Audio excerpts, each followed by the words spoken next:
Hello दोस्तों, स्वागत है आपका हमारी नई वीडियो में। तो आज हम यहाँ जो उत्तराखंड हिंदी की एमसीक्यू सीरीज चल रही है उसके आगे के क्वेश्चन देखेंगे। तो हमारा क्वेश्चन है, निम्न में से ओष्ट वर्ण कौन सा है? ओष्ट। तो ओष्ट इनमें से कौन सा है? ऊ। देख लेते हैं, दिए गए विकल्पों में से ऊ क्या है? ओष्ट वर्ण है। और हिंदी वर्णमाला में स्वर वर्णों के उच्चारण स्थान का विवरण निम्न है। ये भी बहुत इंपॉर्टेंट है, इसकी भी आप स्क्रीनशॉट ले सकते हैं। देख सकते हैं, कंठ में क्या आ जाते हैं? आ। और तालु में ई बड़ा ई, मूर्धा में री, और ओष्ट में ऊ बड़ा ऊ, और कंठ तालु में ए आई और ओ आऊ, कंठ ओष्ट में। तो ये बहुत इंपॉर्टेंट है, इन्हें आप पढ़ सकते हैं। तालु कंठ, इसमें ऐसे भी याद कर सकते हैं, जैसे ए है, आपको पता है ए किससे मिलकर बनता है? ओ और ई से मिलकर।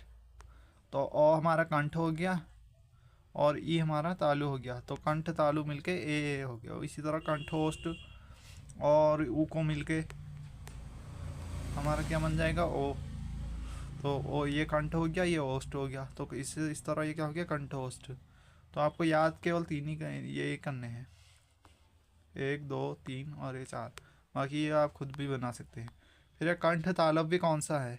अभी हमने पढ़ा था कंठ तालव्य कौन सा है? सी, ए और आई, क्योंकि ओ और ई को मिलके बनता है ना, और ई। ये कंठ, ये तालव्य, तो इस तरह से कंठ तालव्य हो गया। कंठ तालव्य क्या है? ए आई। और ऊ और बड़ा ओ क्या है? ओस्ट। और रॉ और सौ का स्थान क्या है? मूर्धा। और अ और आ का उच्चारण स्थान कंठ है। किस वर्ण का उच्चारण स्थान कंठ तालु है? अभी पढ़ा था हमने, कंठ तालु कौन है? ये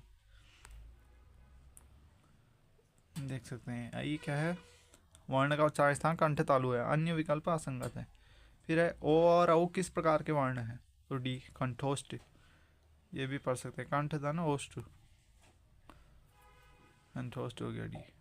अगला है माने, अगर अनुनासिकता के आधार पर स्वर, जब स्वरों के उच्चारण में ध्वनि मुख के साथ साथ नासिका द्वार से भी निकलती है तो उसे क्या बोलते हैं? अनुनासिकता को प्रकट करने के लिए निम्नलिखित में से किसका प्रयोग किया जाता है? तो इसका किया जाता है चंद्र बिंदु का। जैसे ये कौन, अहं, ये सब क्या है? अनुनासिक है। जब स्वरों के उच्चारण में ध्वनि मुख के साथ साथ नाक से भी मिलती है, इसका यह है, चंद्र बिंदु से करते हैं। अनुनासिक स्वरों का उच्चारण स्थल कौन सा है? इसका क्या? नाक और मुंह दोनों से निकलते हैं और चंद्र बिंदु से दिखाते हैं। निम्न में से कौन सा शब्द में अनुनासिकता है, मतलब किस में है बता रहे हैं? तो वो क्या है? डी में, संभालना। इनके उच्चारण में वायु नाक के साथ साथ मुख के साथ भी निकलती है।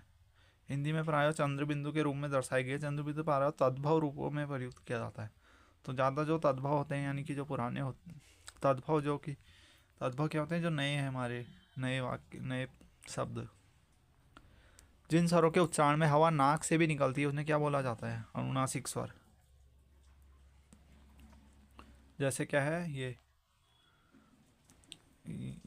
अब है निर्नासिक, जिनके हवा केवल मुंह से निकलती है, जैसे ओ आई को का, ये सब क्या? निर्ना निर्नुनासिक। जिनकी ध्वनि केवल मुख से निकलती है वो क्या है? वही पढ़ा था हमने, क्या है? D, option D. जिन ध्वनि केवल मुख से निकलती है वे निर्नुनासिक स्वर हैं। अनुनासिक स्वरों में ये इसके अहंग के उच्चारण में वायु ध्वनि मुख के साथ साथ नाक से भी निकलती है।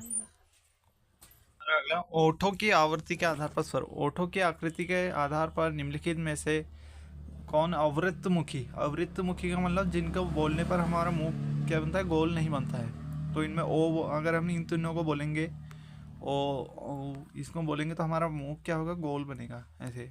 लेकिन जब ई को बोलेंगे तो हमारा मुंह वृत्त नहीं बनेगा।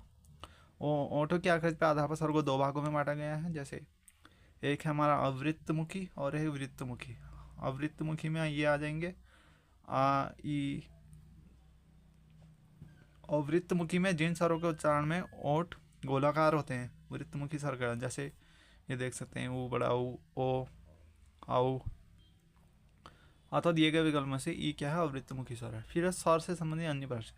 भाषा विज्ञान की दृष्टि से जो हमारा बड़ा ऊ है किस प्रकार का स्वर है, मतलब? तो ये क्या है? सॉरी, हमारा सी नहीं होगा बल्कि डी होगा, पाश्चात्य समृद्ध।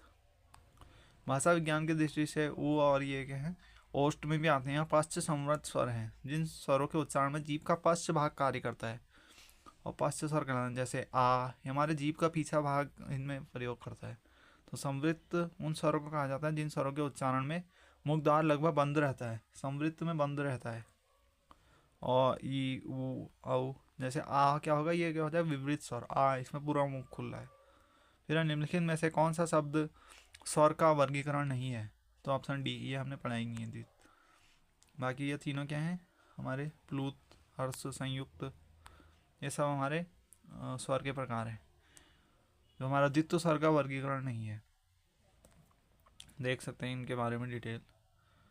प्लूत स्वर या त्रिमातिक स्वर, द्विमातिक स्वर, ये हमने सब पढ़े हैं।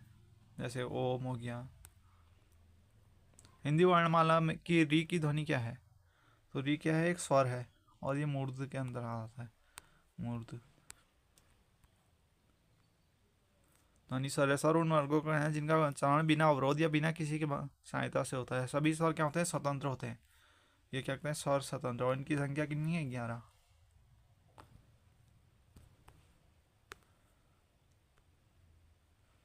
तो इससे आगे ही क्वेश्चन हम कल को देखेंगे। तब तक के लिए good bye. Thanks for watching. Please subscribe my channel.